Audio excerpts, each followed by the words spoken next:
So who's your favorite president and why?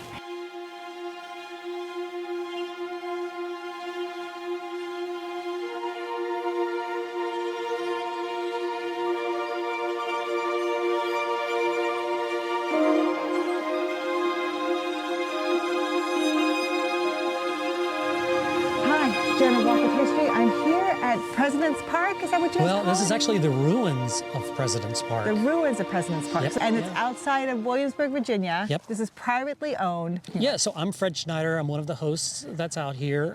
Not the owner. We both, myself and my business partner John, work with the owner to just facilitate people being able to come out and see them. We're only able to be out here 8 times a year. 8 times a year, Yeah, okay. so normally 4 times in the spring, 4 times like fall into winter. Okay, cool. And this is President's Day weekend, so it's kind of perfect. Yep, and that's why we chose it. Exactly. Awesome.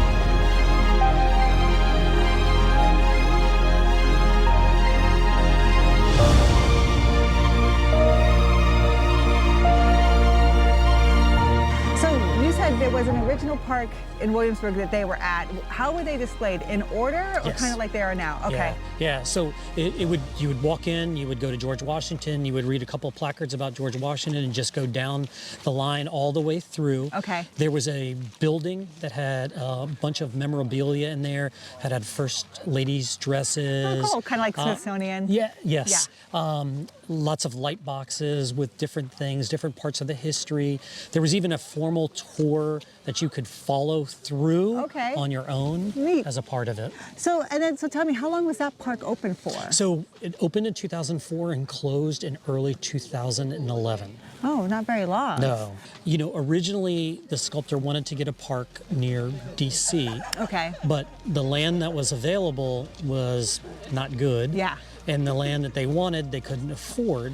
So the next logical large tourist location was here in Williamsburg. Williamsburg tourism was kind of lagging a little bit back then. So a big entrepreneur here involved with tourism, basically, got in business with the sculptor and created them thinking that would help reinvigorate what was going on in Williamsburg.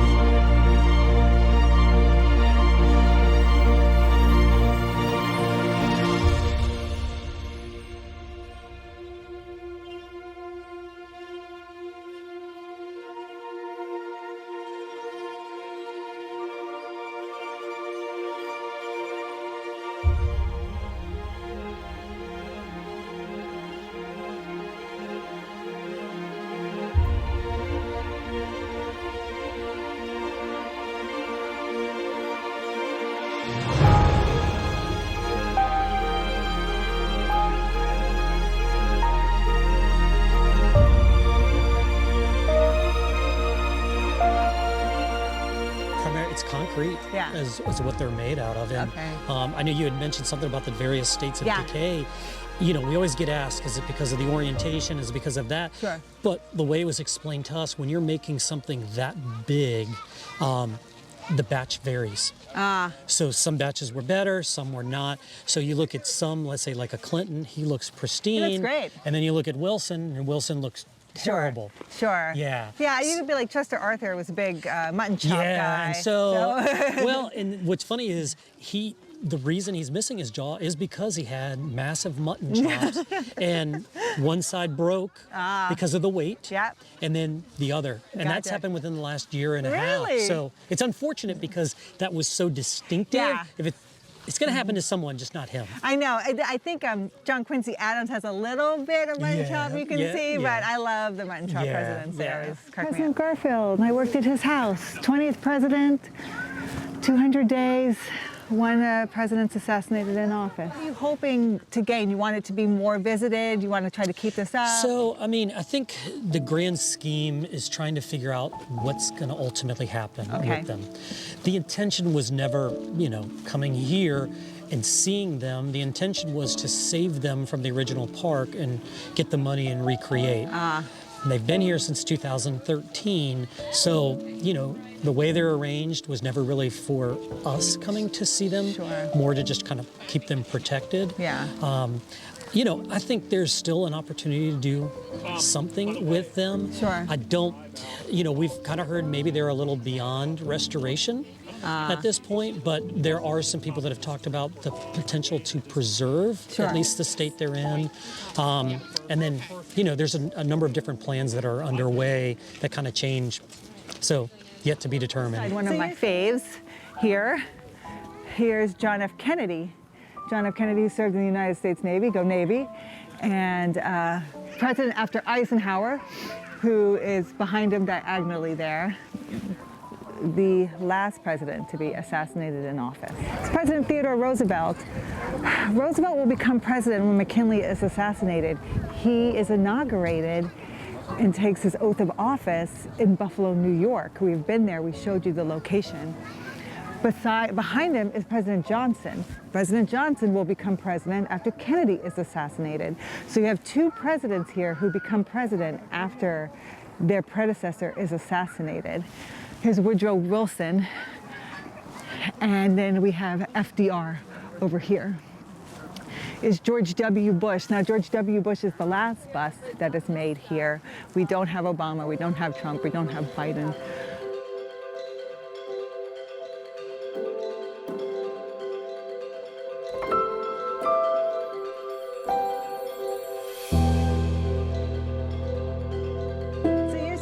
There was no reason to put them the way they are, but the three out in front, 1, 7, and 16. Yeah. No reason? Yeah. So there is a reason, but I kind of feel like I don't want to give it away to everyone because it is an interesting story. Is it a question? Yeah, it is a question, but it's a popular question that we get because you have Lincoln and Washington. Makes sense. Sure. And then you throw AJ Jackson. Yeah. And so people are like, you know, love-hate relationship with Jackson. It's kind of interesting why he chose, and it's really not the reason that most people think, and it's actually not the reason we thought until we talked to the owner as to why he did it. Same thing, you would think Thomas Jefferson, he doesn't deserve to be all the way in the back. But he is, and there's a reason why he's sitting back there too. That's interesting. Yeah. So you're not going to tell me? No, I don't want to get that out to everybody. So people can, if you want to like think about it, put it in the comments, and we'll figure it out. Yeah. But that's awesome. Well, thank you for your time today. You're welcome. This is awesome. Yeah.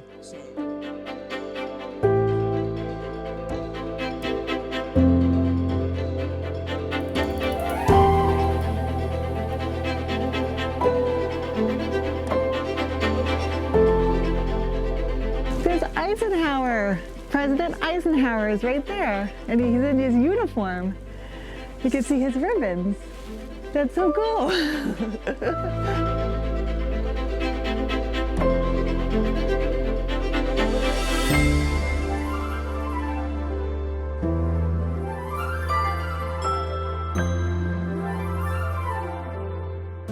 Eisenhower's beside Nixon, which is fitting because they were friends. So that's John Quincy Adams right there. Here's Van Buren right here.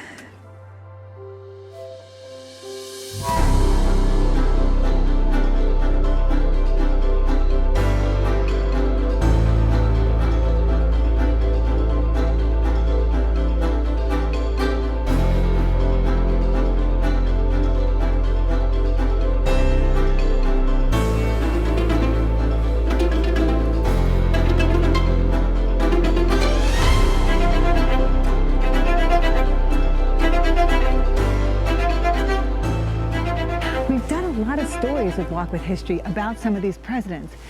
Theodore Roosevelt became president, youngest president when McKinley was assassinated, goes to Buffalo, New York, and takes the oath of office.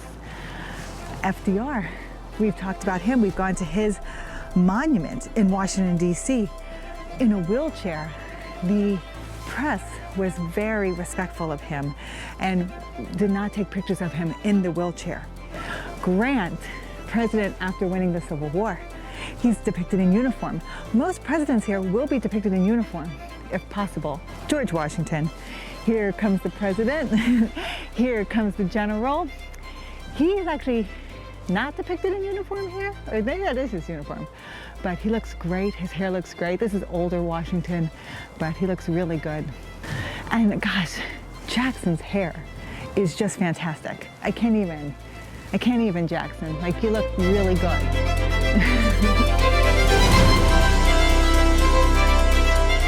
As I leave here, it's just awesome that someone has taken the time to preserve this and keep these busts out here for you to come and visit. They're really neat to see.